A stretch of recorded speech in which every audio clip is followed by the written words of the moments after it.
Howdy folks, and welcome back to World of Warships with Rear Admiral Jingles, and we have a pretty spectacular one for you today, courtesy of Cinnamon Gamer on the North American server in the premium Tier 8 US Navy battleship, the USS Massachusetts. Before we get started, I feel it's only fair to warn you that this battle is going to go right down to the wire. So strap yourselves in and make yourselves comfortable, because we're going to be here for the next 20 minutes. The Massachusetts is an extremely popular Tier 8 premium ship, and for good reason. It's just a good ship. It's not overpowered in any way, although its secondaries are very, very good, and its anti-aircraft defences, which is extremely bad news for the Tier 6 carriers in this match, its anti-aircraft defences are unrivalled at Tier 8. The ship has a well-balanced mix of armour, speed and firepower. It's armed with 9 16-inch guns that fire the same super heavy ammunition as the Iowa and the Montana at Tier 9 and 10. The downside is that the guns are nowhere near as accurate as its Tier 8 stablemates, the USS Alabama and North Carolina, and the shells have significantly slower muzzle velocity than the 16-inch shells fired by the North Carolina, more than 100 meters per second slower. So the Massachusetts 16-inch shells stay in the air a lot longer over the same distance as the shells fired by the North Carolina, and they don't hit the target with anywhere near as much consistency as the North Carolina, which means that the Massachusetts is really suited to medium to short range encounters. And that, in combination with this ship's massed secondary gun batteries, is probably the thing that makes the Massachusetts as popular and fun to play as it is. Oh, we just have time for a quick comedy moment here, as the enemy Ryujo, a Tier 6 carrier, has spotted himself the Eagle and is attempting to attack it with his rocket planes. How many of them do you think are going to survive a close-range encounter with not just the Massachusetts anti-aircraft batteries at that kind of range? The Massachusetts has 60 medium-range 40mm anti-aircraft barrels. That's not counting the 35 20mm and 20 127mm dual-purpose guns as well. There are significantly easier targets to approach if you're in a Tier 6 aircraft carrier than this thing. Speaking of this thing, as I said, quite a popular ship. There are a couple on the enemy team as well, and the captain of that enemy Massachusetts appears to have really taken to heart the advice that you try to get this ship as close to the enemy as possible, and that's exactly what he's doing. However, while the friendly carrier, also obviously Tier 6, is going for him, he's going to have a significantly easier time of it, even though he's almost certainly going to lose all of his aircraft, than the enemy carrier did when exposing himself to the massed anti-aircraft fire of 2 North Carolinas, a Miyoko, a Badioni, a Charles Martel, and a Massachusetts. But in his rush to get stuck in, the enemy Massachusetts over there has created a bit of a problem for himself, because he's not over here alone, although he may as well be, because he took the inside of the island there, which means that most of his team on the far side of the island are not actually able to directly support him, although the shores is proving to be a significant problem for Cinnamon Gamer here, and has set multiple fires, forcing him to use both his damage control and his damage repair. Now, that is a fairly strong force of enemy ships over there. A Massachusetts, a Vladivostok, a Shaw's, a Leander, and those are just the ones that we know about. But there is an equally strong, if not stronger, force of friendly ships pushing up from the south. So while they have this, at least temporary, firepower advantage, also, remember that Massachusetts isn't really able to directly benefit from the support that those other enemy ships may be able to provide for him. The team really need to push forward and take advantage of this. So you can see Cinnamon Gamer looking around, making sure that he's not just going to push blindly into danger. Unloads a second salvo against the Leander, rewarded with some citadels this time around. The Leander dropped a smoke screen, which has only really been of benefit to the shores. Everybody else is still spotted, and the team are pushing up. It's good to see. I mean, all too often you see these lemming trains where a clearly superior force runs into a handful of enemy ships, or tanks if you're playing World of Tanks, and then just goes hands to camping stations, digs in behind the islands, and refuses to push, while the rest of their team gets annihilated, outnumbered on the other side of the map, and then they get caught in a crossfire. Well, that's not going to happen today. We hope. Cinnamon Gamer checking his flanks and then pushing up on the outside of the island here in order to try to take advantage of that Massachusetts being occupied by the North Carolina, captained by his division mate, pushing around from... Oh, hello. Well, that explains where those torpedoes come from. That is either an extremely brave or an extremely stupid Akatsuki. Yes, he's not stupid, he's using his smoke screen. It's an extremely brave destroyer that willfully exposes themselves to the fire from a Massachusetts 20 5-inch secondary gun batteries. Cinnamon Gamers have a range of 9.4 kilometers and they fire every 4 seconds. They are only 5-inch guns, however, so they can't penetrate the 32mm of plating that you typically find on Tier 8, 9 and 10 battleships, but they are effective against most cruisers and pretty much all destroyers. And even against battleships, when you have 10 guns per side firing as often as that, even if they're only going to do direct damage when they hit the superstructure, they're going to set a lot of fires. And it was at this point that the enemy Massachusetts realised he'd fucked up. It doesn't matter which way he turns, he's got 9 16-inch guns pointing at him from both sides. And all of his 16-inch guns are pointing the wrong way, at the North Carolina who's bow tanking him, and not at Cinnamon Gamer who's broadsiding him. But Cinnamon Gamer saw that the guns were pointing the wrong way, saw which way he was moving, and took the opportunity to slip into the gap behind the island here to avoid the inevitable follow-up torpedoes from the Akatsuki, as well as to try to get out of the way of whoever was shooting at him from inside and from the other side of that smoke screen. So we have a kind of a mirror match situation going on here, with Cinnamon Gamer's team in general, and his division mate, Reshimat, in the North Carolina in particular, who's just claimed his 3rd kill, really dominating over here on the eastern side of the map, but the exact opposite situation happening over on the western side of the map. And the team really do have to deal with that Akatsuki, who has now been spotted, and the Vladivostok before they can turn to face the threat from the west. Now, Cinnamon Gamer's in a bit of a tricky situation here. He doesn't know for sure whether or not the Akatsuki is preparing to send any more torpedoes his way, so he's forced to keep his bows in towards him, which is presenting an incredible opportunity here for the Vladivostok, who kind of fucked it up and didn't manage to score any citadels. So that's great news. And yes, the Akatsuki did have more torpedoes ready to go, but he's managed to avoid those. The secondaries are still blazing away, and he's managed to claim a secondary kill and the Close Quarters Expert Award. Now he can start angling towards the Vladivostok, almost certainly before he reloads his guns, even with the benefit of any kind of adrenaline rush. At this point, the Vladivostok really should be going for the RAM. Instead, he's reversing away from Cinnamon Gamer, which is presenting a nice big fat broadside to the friendly North Carolina coming around the other side of the island. There's no way he was ever going to survive this, but he wasted the opportunity to take Cinnamon Gamer with him. So with this flank secured and with a slight points advantage thanks to a greater number of kills, it's time to turn around and face the threat that is going to be heading this way from the surviving enemy ships to the west, at least one of whom is already starting to flip one of the caps. Down to the south on the minimap you can see that Cap Circle Charlie is in the process of being flipped by a Normandy of all things, and don't worry, that isn't going to be the first Cap Circle that's going to get flipped by a battleship in this game. Cinnamon Gamer pops his spotter plane in an effort to try to target the Normandy over there, but another one of the reasons why people tend to get up close and personal in the Massachusetts is that of all the Tier 8 American battleships, the Massachusetts has the shortest range main battery guns. The enemy Massachusetts, however, is in range.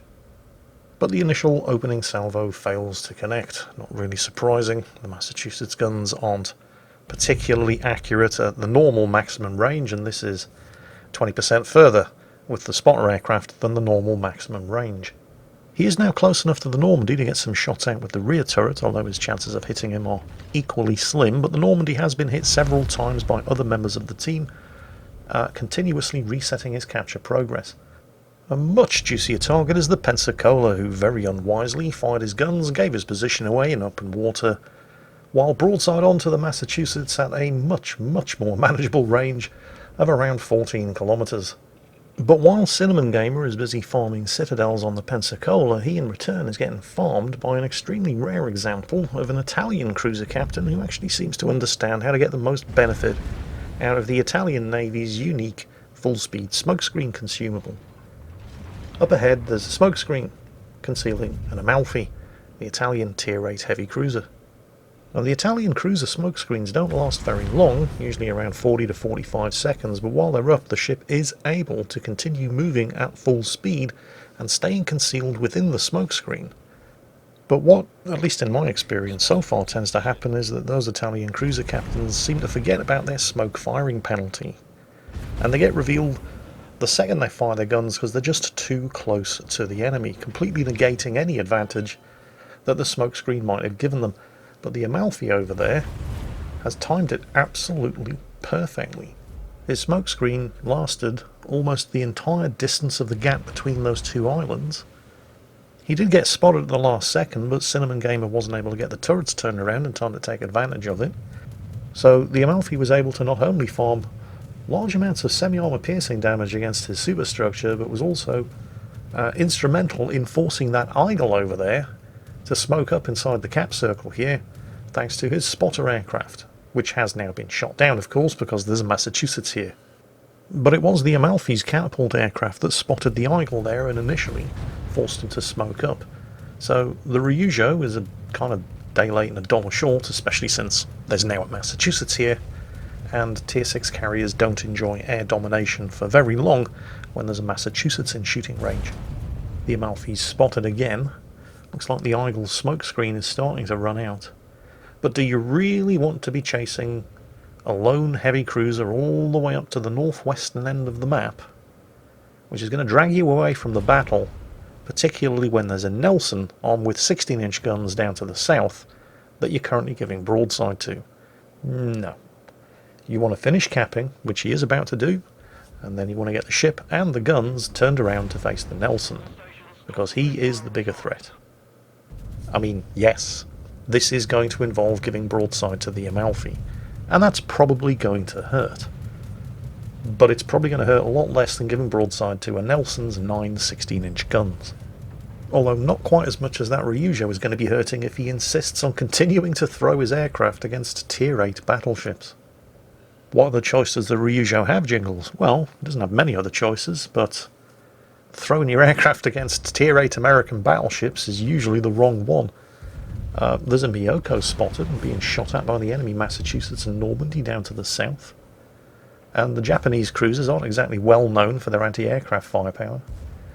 But, you know, if he wants to continue sacrificing aircraft against North Carolinas and Massachusetts, and he is determined to continue sacrificing his aircraft against North Carolinas and Massachusetts, then more power to him.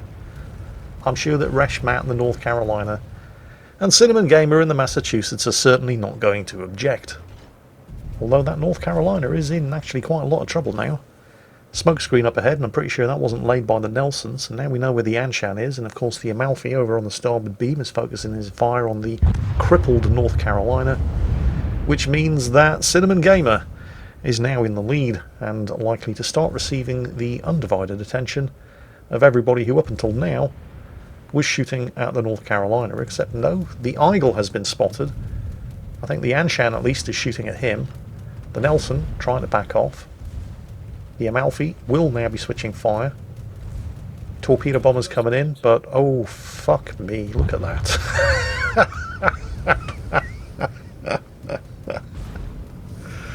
One of those might have hit. There was just the slight matter of the wrecked North Carolina in the way. I mean, wow.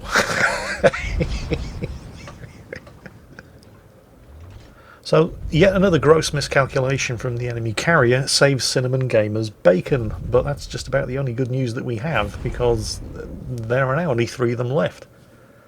Which means they're outnumbered 2-1. Oh, there's the Anshan. Go-Go Gadget secondaries, there's another close quarters expert award, but the Anshan managed to get his torpedoes away.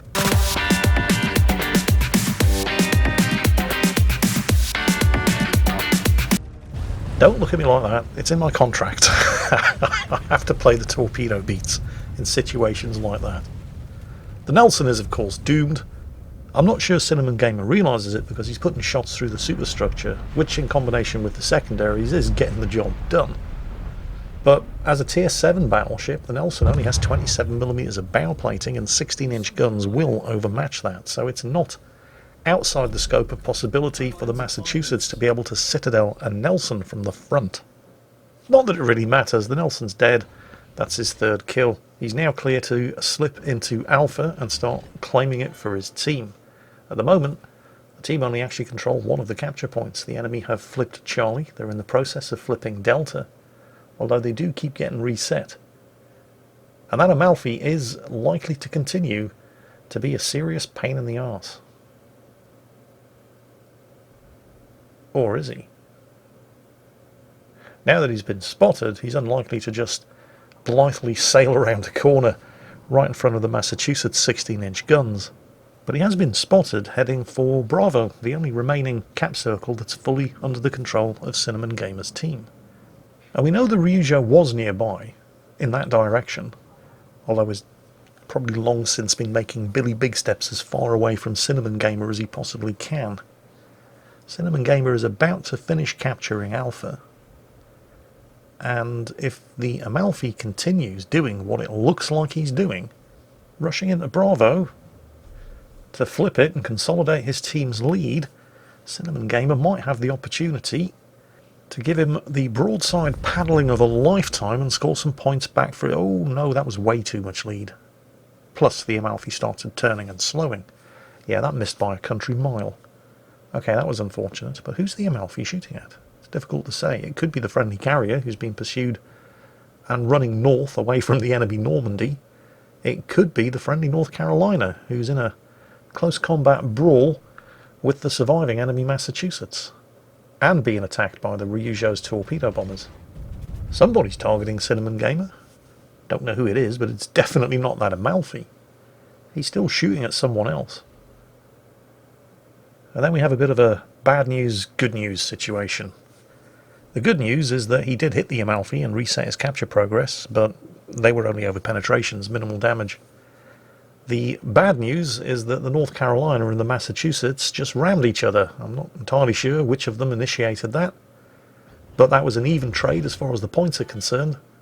And since the enemy team are ahead on points and ships, that even trade basically benefited the enemy team more than it did Cinnamon Gamer's team.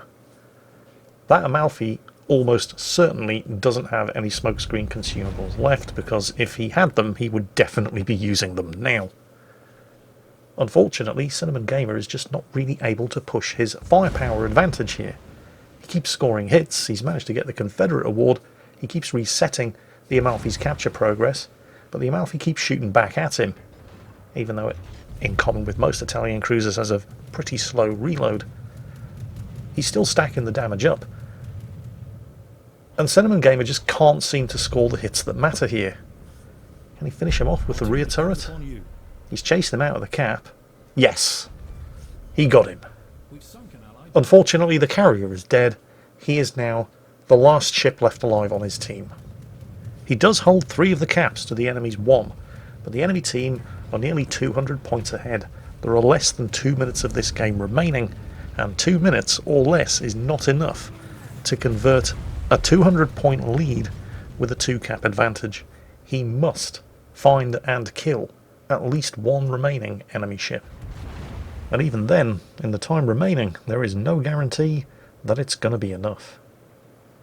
This is where the enemy Normandy makes a remarkably poor decision based on his performance thus far in the game. The Normandy only has 1 kill to his name, but he's a tier 6 battleship in a tier 8 match, and he has been leading the way for his team consistently throughout the course of this battle. Instead of ducking into cover behind that island, because all he has to do to win is not die. But it's another one of those occasions when just winning isn't enough. You have to win harder. What the Normandy should have done after sinking the Ranger was to just turn around and hide behind those islands, but instead he's actually bringing the fight to a battleship 2 tiers higher than him. Although not immediately hiding from the Massachusetts after sinking the Ranger doesn't mean that the Normandy was always guaranteed to lose this fight, providing he sailed away from the Massachusetts, which is not what he's doing. Instead, he's making it more likely, not less likely, that the Massachusetts 16-inch shells are going to hit him, and he's also sailing in range of the Massachusetts secondaries. But what I'd like to do now, if you'll indulge me, is to just focus your attention on exactly what it is that happens when there are precisely 0 seconds of this match left. The last second of this battle is about to expire. The enemy team are exactly 86 points ahead.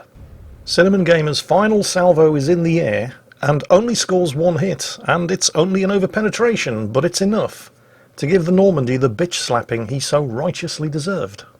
The loss of a battleship deducts 60 points from the enemy team's total and awards 40 points to Cinnamon Gamer's team's total, which means that in the very last second of the match, with the enemy team almost but not quite 100 points ahead, this is what happened to the scores.